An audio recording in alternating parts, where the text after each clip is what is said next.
Olá pessoal, meu nome é Kelly Vaz. Eu sou a Fernanda Lemos. Somos estudantes de Educação Física pela Universidade Católica de Brasília. Sobre a orientação da professora doutora Lislene Alves de Deus. Esse conteúdo é parte do nosso trabalho de conclusão de curso e queremos que você entenda o que a ciência já descobriu e como isso pode te ajudar ou até mesmo ajudar alguém que você ama a viver melhor. Vocês já ouviram falar em doença renal crônica? Ou DRC? Bem, é uma condição que afeta o funcionamento do rins e muitas vezes está associada à pressão alta, diabetes, obesidade e inflamação crônica. E o que muita gente não sabe é que o exercício físico pode ser uma ferramenta poderosa para ajudar no controle da doença. Mas não é qualquer exercício nem de qualquer jeito. É por isso, Fernanda, que os estudos científicos vêm investigando como o corpo responde a diferentes tipos de treino, como a musculação tradicional ou com restrição de fluxo sanguíneo, o chamado BFR. Nesse primeiro artigo, o treino foi feito em pacientes humanos. E quais foram os resultados? Foram 105 pessoas com a doença renal crônica em estágio 2, e eles foram divididos em 3 grupos, Kelly. O primeiro grupo foi grupo controle. O segundo, musculação tradicional. E o terceiro grupo, ele fez a mesma musculação, porém com o método de restrição de fluxo sanguíneo. Então, Kelly, o grupo que fez o treinamento tradicional, ou seja, a musculação conhecida como convencional, começou com essas cargas mais leves e foi aumentando gradualmente. Isso, Fernanda. Na primeira fase, eles faziam 3 séries de 12 repetições com 50% de carga máxima, que conseguiam levantar, o famoso teste de 1RM. E nessa segunda fase, passaram para 3 séries de 10 repetições com apenas 60% da carga. E na terceira e na última fase, eles já faziam 3 séries com 8 repetições com 70% da carga máxima. Já o grupo que fez o treinamento com a restrição de fluxo sanguíneo, conhecido como BFR, seguiu o mesmo tipo de planejamento, mas com cargas mais leves, já que o método do BFR potencializa os efeitos dos exercícios. Bem, na primeira fase, eles faziam 3 séries de 12 repetições com apenas 30% da carga máxima.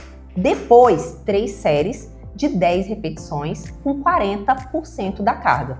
E por fim, na terceira série, de 8 repetições com apenas 50% da carga máxima. O BFR é simples. Durante o exercício, coloca-se uma faixa sobre o membro e o que diminui um pouco o fluxo sanguíneo. Isso faz com que o músculo trabalhe mais, mesmo com pesos leves. E você sabe o que aconteceu, Kelly? Fernanda, você sabia que a pressão aplicada no manguito foi equivalente a 50% da pressão arterial sistólica do participante? Bem, o que isso significa? Se uma pessoa tivesse, por exemplo, uma pressão sistólica de 120 em repouso, o equipamento era ajustado para aplicar uma pressão de 60. E esse ajuste individualizado garante que o fluxo sanguíneo seja parcialmente reduzido, mas sem comprometer a segurança ou o conforto da pessoa. E dessa forma, o método do BFR, ele permite que o músculo trabalhe de forma mais eficiente, mesmo que com cargas mais leves. O que é ideal para indivíduos que possuem limitações físicas, como aqueles com doença renal crônica.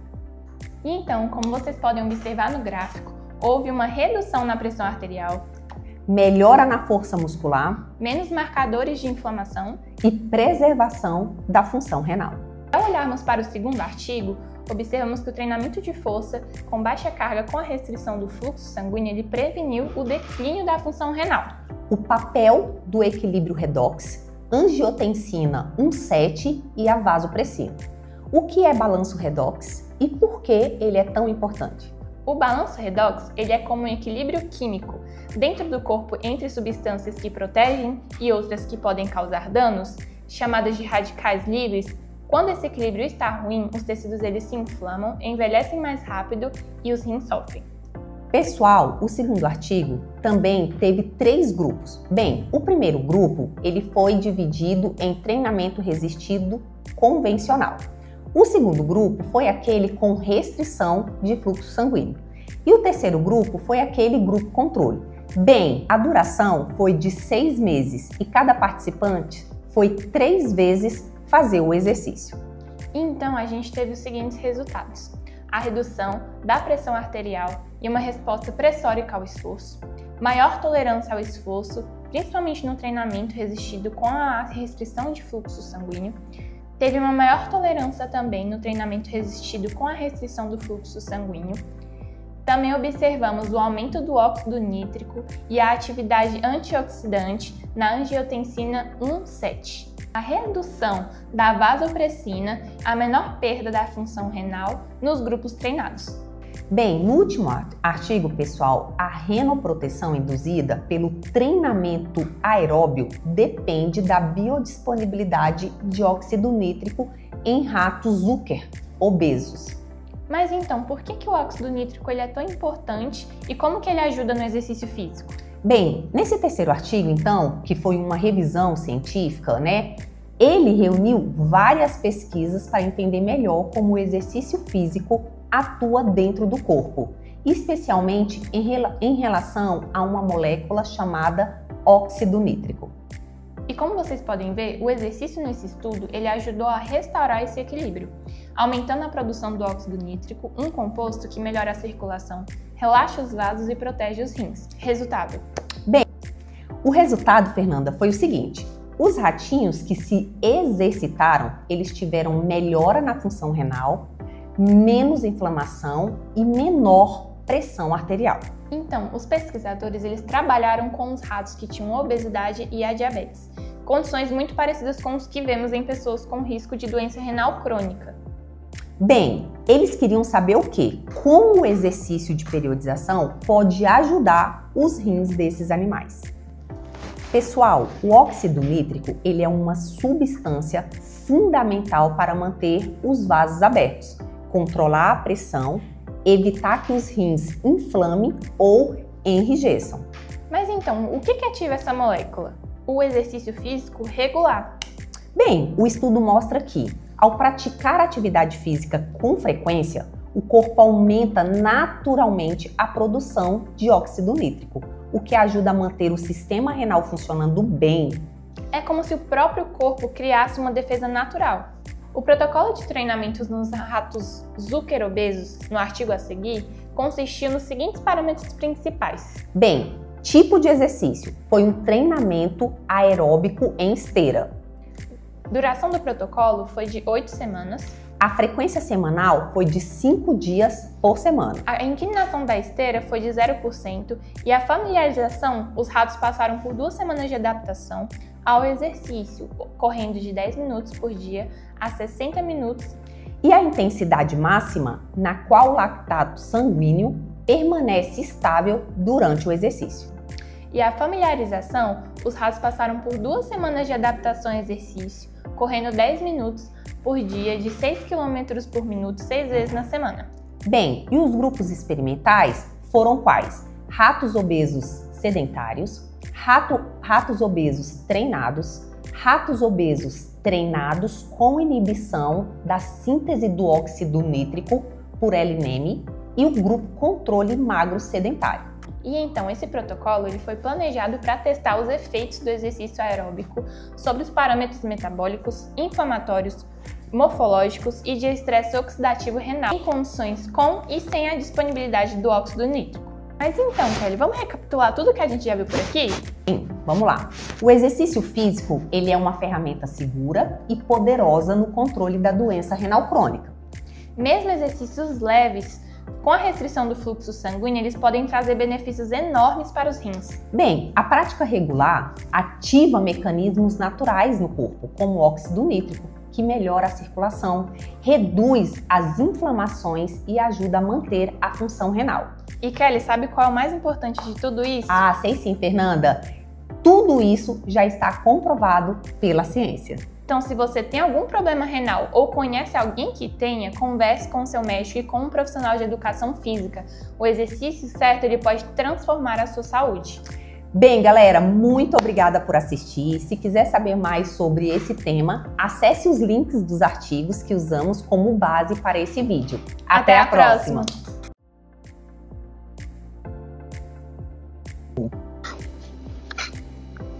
Posso começar. Bom, eu me chamo Hugo de Luca Corrêa, sou professor do Núcleo Base de Ciências da Saúde da Universidade Católica de Brasília e também professor pesquisador do Programa de Pós-Graduação Estrito Sensu em Educação Física, também da mesma instituição. E estou aqui para ser entrevistado pela Lucy, Kelly e pela Fernanda, que como parte ali, como requisito parcial para o trabalho de conclusão de curso de ambas. Então, um prazer em conhecer vocês e me deixo à disposição para o que for para essa entrevista. Meu nome é Lucy Kelly, eu sou nutricionista de formação, estou na segunda graduação aí de Educação Física. Aqui é o nosso resumo do TCC, então a gente vai ter um bate-papo aí com o professor orientador, né, pra gente poder falar um pouco aí sobre pressão arterial. Olá, meu nome é Fernanda, minha primeira graduação, estou aí próxima à formação no bacharel de Educação Física, e a gente vai estar dando aqui início à nossa entrevista para falar um pouquinho, né, sobre a questão dos nossos artigos com o professor. Então, tipo assim, a gente vai te fazer algumas perguntas, tá, Hugo? E aí, possível aí do seu jeito, você pode responder pra gente, por favor. Então vamos lá, a gente vai falar um pouco sobre a introdução e a motivação, tá? Então a primeira pergunta é, o que te motivou a fazer, o que motivou você e a sua equipe a investigar o treinamento de resistência com restrição de fluxo sanguíneo em pacientes com doença renal crônica? Uhum. Bom, então, a doença renal crônica, ela é um contexto multidoença, né? A gente não pode falar que ela é uma doença só, porque ela é acompanhada por hipertensão, diabetes, hipercolesterolemia e outros fatores relacionados à função física, como sarcopenia, caquexia no geral. Então, o nosso objetivo foi, estudando pacientes com doença renal crônica, a gente pôde perceber que eles possuíam uma baixa tolerância ao esforço. Eles não conseguiam progredir muito bem na carga. E aí a gente falou, poxa, o método com restrição de fluxo sanguíneo, ele se diz prometer ali resultados semelhantes ao treinamento sem a restrição, todavia com cargas mais baixas. Então a gente pensou, olha, pode ser uma estratégia interessante para essa população em específico. Então foi isso que nos motivou, principalmente a falta de tolerância ao esforço, né, a intolerância ao esforço desses pacientes. Perfeito, professor. E aí, dando continuidade, em que momento vocês perceberam que o BFR poderia ser uma alternativa promissora para os pacientes com baixa tolerância ao exercício? Bom, primeiramente a gente não sabia, né, se ia ser bom ou não, por isso que a gente pesquisou. A gente, teoricamente, viu artigos em diferentes populações, inclusive em outros estágios da doença renal crônica, e a gente falou, se a literatura científica já está dando suporte para a aplicação desse modelo, a gente precisa testar para ver se é bom, né, já que esses pacientes eles apresentam essa intolerância ao esforço, e, portanto, a gente precisa ver se é bom ou não, né? Então pode ser que não seja. Então, testamos. Foi a literatura a nossa principal motivação. Perfeito. Quer fazer a pergunta do desenho do estudo e metodologia, Fernanda? Pode ir? Posso? Então, aí sobre a questão do estudo de vocês da metodologia. A gente viu que o estudo teve um desenho robusto e envolveu 105 pacientes com doenças crônicas renais, no estágio 2. Então, quais foram os principais desafios logísticos e metodológicos para conduzir essa intervenção de 6 meses? Perfeito. Uma das coisas que é um desafio em qualquer área da pesquisa, da ciência do exercício, da fisiologia do exercício, é a adesão e aderência dos pacientes ao programa de treino. Então a gente fala, o exercício é bom, o exercício vai fazer o bem para a sua saúde, etc. Mas, mesmo assim, há uma resistência muito grande das pessoas quererem entrar em programas de exercício, enfim. Então, eu acredito que o maior desafio, mas não só para essa pesquisa, como qualquer uma para que estuda populações clínicas, é a aderência dos pacientes ao programa. E a gente passou por isso também. Se vocês forem ver, a gente teve ali grandes desistências até chegar nesses 105. Sim. Então, o principal desafio, a principal barreira é realmente convencer esses pacientes a ficarem, né, a continuarem treinando. Porque alguns, mesmo conosco mostrando os benefícios que eles estão tendo, eles optam por não continuar, mesmo assim, falar, tá bom. Então, isso seria o principal desafio. Bacana. E como que vocês garantiram a segurança desses pacientes, considerando que eles teriam riscos cardiovasculares, que não poderia, né, oferecer? Boa, essa pergunta é muito boa, porque sempre a gente precisa ter uma análise de base muito forte. Sim. A gente precisa investigar, fazer toda uma anamnese para que a gente possa ter uma liberação médica para que esses pacientes possam treinar e monitoramento contínuo. Portanto, a gente tinha uma equipe multidisciplinar, nós temos, né, uma equipe multidisciplinar com médicos, fisioterapeutas, profissionais de educação física, nutricionistas e mais ainda, no meu grupo tem até gente do TI. Então assim, a multidisciplinaridade é algo que aumenta a segurança de forma geral. E, sobretudo, supervisionar constantemente durante as sessões do exercício, analisando sinais vitais, medindo pressão antes, durante e depois, glicemia, seguindo as diretrizes já pré-estabelecidas de programas, né, de associações do exercício, como o American College of Sports Medicine, que é a principal associação ali que gera as diretrizes do exercício, a Sociedade do Coração Americana, a Sociedade Internacional de Nefrologia. Portanto, está amparado pela ciência, né, e pela prática baseada em evidência, para que a gente evite qualquer acidente que possa acontecer com o exercício, porque o exercício, ele é um remédio, né? E a diferença de um remédio para um veneno é a dose. Então, se eu der uma dose muito alta, eu mato um paciente. Bacana. Bem, agora a gente vai falar um pouquinho sobre os resultados principais, tá, Hugo? Bem, então, um dos achados mais marcantes foi a redução na progressão para o estágio 3 da DRC, né, nos grupos de treinamento. O que isso representa na prática clínica? Bom, isso foi um resultado muito positivo, porque a doença renal crônica ela é dividida em 5 estágios, né? Sendo que conforme você vai progredindo de estágio, ela vai ficando mais severa. Então, por exemplo, o estágio 2, geralmente ele é acompanhado com hipertensão, uma hiperglicemia, alguns problemas na mobilidade, obesidade dinapênica. E aí, conforme o paciente ele vai progredindo, vai ficando mais nevrálgico a situação, no sentido de, poxa, estágio 3 e 4 já começam problemas na densidade mineral óssea, os pacientes começam a perder massa óssea, começam a ter problemas relacionados à hemostasia, então podem ter problemas relacionados ao metabolismo do ferro, anemia, problemas metabólicos importantes, e então até chegar no último estágio, que é o estágio 5, né, onde o paciente precisa fazer uma terapia de substituição da função renal. Só que nada substitui a função renal, é um órgão vital. Então, geralmente é hemodiálise, ou a diálise peritoneal, ou transplante, o transplante sólido de órgão, e ali o paciente começa a ter problemas muito graves relacionados à própria característica inerente da doença. E nos resultados que nós mostramos que o paciente demorou para avançar, então, poxa, a gente conseguiu com o exercício atrasar a progressão da doença. Então, a gente conseguiu atrasar uma qualidade de vida piorada para ele. A gente fez com que ele tivesse uma qualidade de vida preservada por mais tempo, evitando o último estágio da doença. Quiçá, nem chegando a esse estágio, né? No cenário mais otimista. No cenário mais pessimista, ele vai chegar no último estágio, mas vai chegar já bem velhinho, né? Então, a gente tem todos esses cenários aí para apontar, mas digamos que só de ter atrasado esse declínio abrupto, né, da função renal deles, já é um ponto positivo desse estudo. Perfeito. Então, assim, vocês observaram melhorias em marcadores como a isoleucina, né? A6, A10 e A15. E no eixo FGF23. Então, qual seria a relevância clínica e fisiológica dessas alterações? Então, essas interleucinas, elas são marcadores inflamatórios. A inflamação crônica, ela é a ponte imunológica ali que nos leva da saúde até a doença. Então, modular esses marcadores inflamatórios, a gente discute como sendo um dos possíveis mecanismos pelos quais explicam o efeito positivo do exercício nessa população. Então, a gente viu um efeito fisiológico, que é a preservação da função dos rins. E esse efeito fisiológico foi associado, né, aconteceu concomitantemente, à modulação inflamatória e do eixo FGF23-cloto, que é um eixo relacionado ao anti-envelhecimento, à fibrose, e também à oxidação, anti-inflamação no contexto geral. Então, a gente modulou esses marcadores inflamatórios no contexto geral, e isso nos ajuda a explicar o porquê que o exercício foi bom para esses pacientes. Então, a relevância disso seria uma visão mecanística, né, do efeito do exercício. Afinal, o exercício foi bom? Foi, mas por quê? Por conta desses marcadores que nós analisamos. Perfeito. Bacana. Agora a gente vai falar um pouquinho sobre a questão dos olhares que tem em relação a essa técnica que vocês utilizaram com os pacientes. O BFR tem sido amplamente discutido em populações atléticas. Como é que foi essa aceitação dos pacientes com a doença crônica renal? Por incrível que pareça, foi boa. No artigo tem uma escala que é uma chamada de feeling scale, a escala de sensação do paciente. E aí, por incrível que pareça, os pacientes que fizeram a restrição de fluxo ficaram mais à vontade durante o treinamento do que aqueles que não fizeram a restrição de fluxo, ou seja, sentiram menos desconforto. Então, isso foi uma surpresa, porque a gente imaginou que ia ser o contrário, que a restrição de fluxo ia incomodar. E o que aconteceu foi o oposto, né? O que aconteceu foi que eles curtiram. Curtiram, assim, é um exercício, né? Cansa. Sim. Curtir seria uma palavra muito forte. Mas o desconforto foi menor na restrição de fluxo do que no convencional. A gente mostra esse dado no artigo, é bacana, tá no material suplementar, isso é interessante. Bacana. Aí, diante do que você falou, você acreditaria que isso poderia redefinir a prescrição de exercício para pacientes crônicos? Redefinir é uma palavra forte, eu achei até poético, eu achei legal.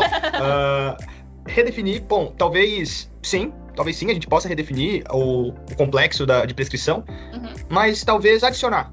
Né? Ao invés de redefinir, a gente poderia adicionar. Já existe o convencional, mas a gente tem essa outra estratégia aqui que pode ser relevante para essa população, baseado no que a gente estudou. Então, sim, poderia movimentar novas diretrizes para padronização da prescrição de treino, incluindo a restrição de fluxo sanguíneo para pacientes com a doença renal crônica em estágio 2. Bacana.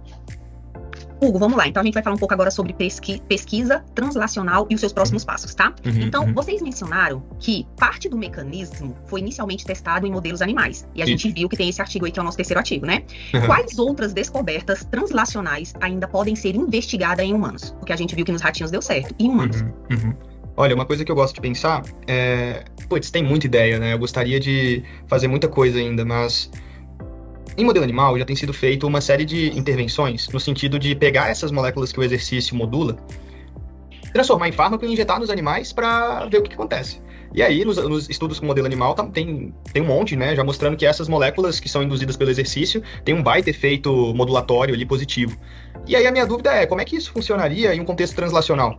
Se eu, por exemplo, pegar essas moléculas induzidas pelo exercício e injetar em pessoas cadeirantes, né, com lesões medulares, são pessoas que não conseguem treinar, né, principalmente se tiver uma lesão aqui na cervical, ela não vai mexer do pescoço para baixo. Sim. Então, como a gente poderia translacionar esse contexto, né, em contextos assim de limitação física, em coma, no hospital? Será que essas moléculas induzidas pelo exercício não poderiam ser novos medicamentos a serem utilizados nos hospitais, na reabilitação, em pessoas com doenças genéticas musculares, como a síndrome de Duchenne? Então, isso é uma coisa que, no momento, não são meus próximos passos. Eu tenho movido mais para o contexto de imunofisiologia do exercício, biologia dos transplantes sólidos de órgãos, né? Então, seria ver como o exercício funciona no contexto do transplante, né? Tanto pré-transplante quanto pós-cirurgia.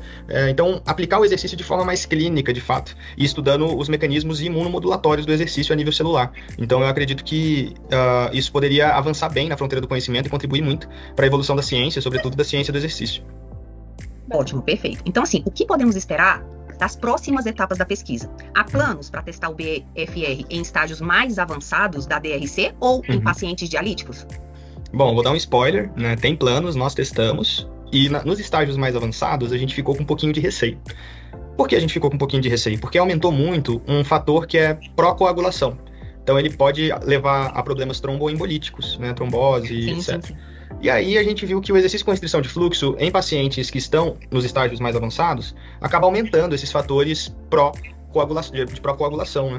E aí a gente falou, poxa, deu um certo receio de continuar para pacientes em hemodiálise. Então, claro, com ressalvas daria para aplicar, mas nós tivemos uma perspectiva mais conservadora e optamos por não aplicar em pacientes com estágios mais avançados. Então, talvez, eu não diria que esteja restrito a estágios iniciais, mas eu, Hugo, teria mais confiança de aplicar esse modelo de treinamento nos estágios iniciais da doença, não no estágio terminal. Perfeito. Perfeito, Hugo. Agora a gente fala um pouquinho sobre essas questões das reflexões pessoais e éticas. Depois de tantos anos dedicando à pesquisa com doenças crônicas e o exercício, como que você vê o papel da atividade física no cuidado com a doença crônica renal? Eu diria que a atividade física seria indispensável, principalmente quando a gente envolve atividade física diária. Então, quando a pessoa se movimenta durante o dia, né, tentar envolver um contexto de snack trainings, né, um contexto que é abordado pelo Colégio Americano de Medicina Esportiva, que são treinos ao longo do dia. Como assim? Ao invés de eu treinar 1 hora consecutivo, eu vou fazer, acordei, tomei meu café da manhã, tô trabalhando, beleza, vou fazer um pequeno exercício aqui. E aí depois, snack significa lanche. Então seriam treinos de lanche.